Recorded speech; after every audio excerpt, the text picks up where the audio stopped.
तो इस क्लास में हम लोग क्या देखेंगे, आरएमएस वैल्यू देखेंगे। इससे पहले हमने स्क्वायर एवरेज वैल्यू देख लिया था। तो आरएमएस का फुल फॉर्म क्या होता है, रूट मीन स्क्वायर वैल्यू। तो ये क्या होता है आपका, रूट मीन स्क्वायर जो वैल्यू होता है is a effective value of AC signal, right. और जो आरएमएस वैल्यू होता है वो किस में यूज होता है, RMS value is used to calculate the power of AC signal. अगर एसी सिग्नल का आपको पावर कैलकुलेट करना है तो उसमें क्या आप कंसिडर करोगे, आरएमएस वैल्यू उसमें यूज होता है, राइट। तो देखो इसमें क्या होता है कि अब जब आरएमएस, जब एवरेज वैल्यू किसी भी full wave sinusoidal wave form का निकालते थे, मतलब 0 से लेके 2 पाई तक निकालते थे, तो यहाँ से एवरेज वैल्यू क्या आती थी, 0 आती थी। लेकिन अगर आप इसका आरएमएस वैल्यू निकालोगे तो ये 0 के इक्वल नहीं होता है। क्यों नहीं होता है, इसमें हम क्या करते हैं आपका, कि जो आप आरएमएस वैल्यू निकालते हो आईएम, इसमें आप क्या कर देते हो, सबसे पहले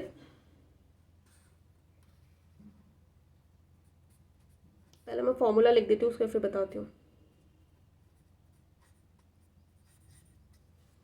ठीक है।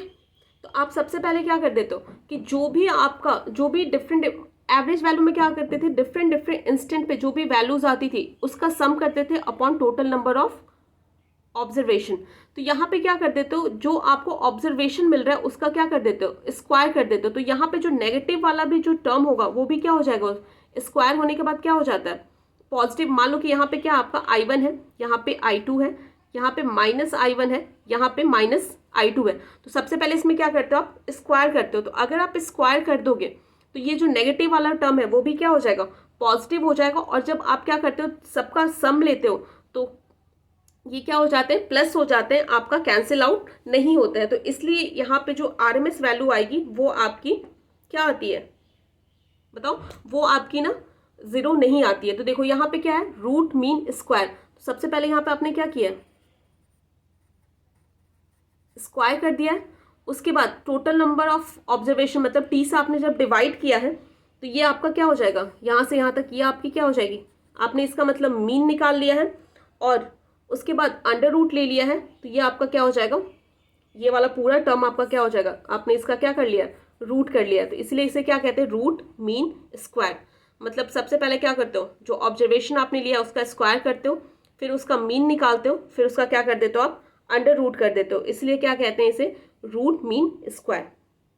समझ गए। तो अगर आपके पास, अगर डीसी में आता है, अगर डीसी में आपको पावर कैलकुलेट करना हो तो आप क्या कर दोगे, क्या होता है बताओ, अगर डीसी में आपको पावर कैलकुलेट करना हो तो क्या हो जाएगा, यहाँ पे I² R आ जाएगा।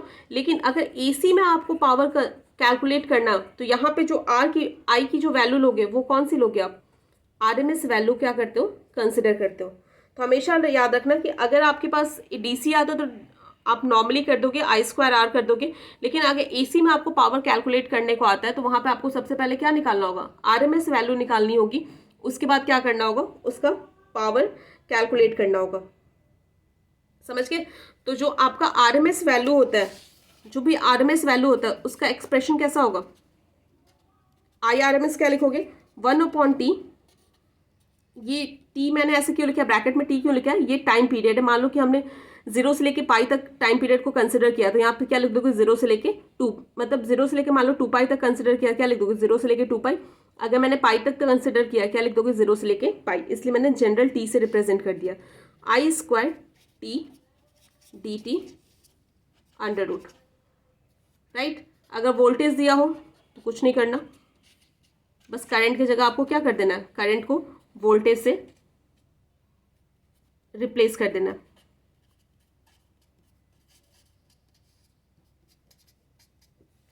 राइट।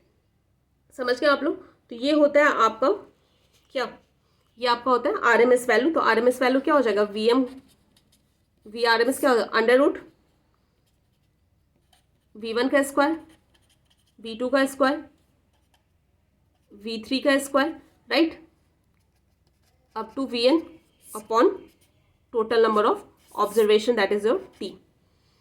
तो इस तरीके से हम क्या करते हैं, आरएमएस वैल्यू निकालते हैं। तो यहाँ पे देखो, यहाँ पे हम स्क्वायर कर दे रहे हैं, इस कारण क्या हो जाए, नेगेटिव वैल्यू भी है वो क्या हो जा रही है, पॉजिटिव हो जा रही है।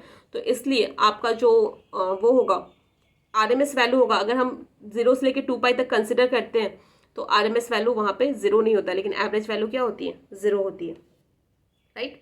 तो इसी को हम लोग कंटिन्यू करेंगे नेक्स्ट वीडियो लेक्चर में। उसके बाद वहाँ पे हम देखेंगे किसी भी साइनोसोडल वेवफॉर्म का या फिर किसी दूसरे वेवफॉर्म का आप कैसे RMS वैल्यू फाइंड आउट कर सकते हो।